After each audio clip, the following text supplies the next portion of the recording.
പറയാൻ വേറെ സംഭവം ഉണ്ടായി. രാവിലെ ഒരു കോൾ വന്നു. ഞാൻ ഓടിച്ചെന്ന് കോൾ എടുത്തതും ചെവി വെച്ച ഒരു പെണ്ണിന്റെ ശബ്ദം, നല്ലൊരു പെണ്ണിന്റെ ശബ്ദം. ഇത് കേട്ടത് ഓടി വന്ന് ഫോൺ തട്ടിപ്പറിച്ച് ഒരു ഒറ്റ ഓട്ടം വയലിൽ പോയി 10 മിനിറ്റ് അവിടെ സംസാരിച്ചു. ഇയാൾ ഏത് പെണ്ണായിരുന്നു സതീഷ്? അത് അവള് പറയുന്നത് സത്യമാണ്. ഏത് പെണ്ണായിരുന്നു? അത് കസ്റ്റമർ കെയർ എന്നൊരു പെണ്ണ് വിളിച്ചു 10 മിനിറ്റ് കേട്ടോണ്ട് 10 മിനിറ്റ് വരെ സംസാരിക്കല്ലേ? അതിന് അരമണിക്കൂറൊന്നും സംസാരിക്കേണ്ട കാര്യമില്ല. അല്ല, അത് ശരിയാണ്, കാര്യമില്ല. പക്ഷെ നിങ്ങൾ മനസ്സിലാക്കണം, അതായത് ഈ കസ്റ്റമർ കെയർ വിളിച്ച പെണ്ണിനെ എനിക്കറിയില്ല. അതിനൊരു 10 പൈസയുടെ മുട്ടായിയോ എന്തോ ഞാൻ മേടിച്ചു കൊടുത്തിട്ടില്ല.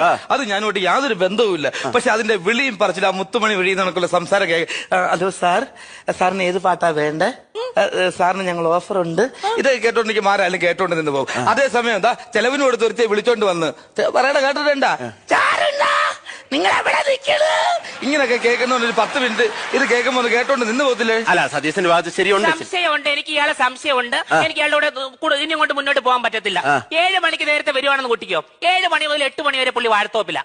വാഴത്തോപ്പിലൊക്കെ എന്തിനാ സതീശ പോണേ? മൊബൈല് വാട്സപ്പ് ആണ് അവൾ ഉദ്ദേശിക്കുന്നത്. അവളെ സംസ്കാരം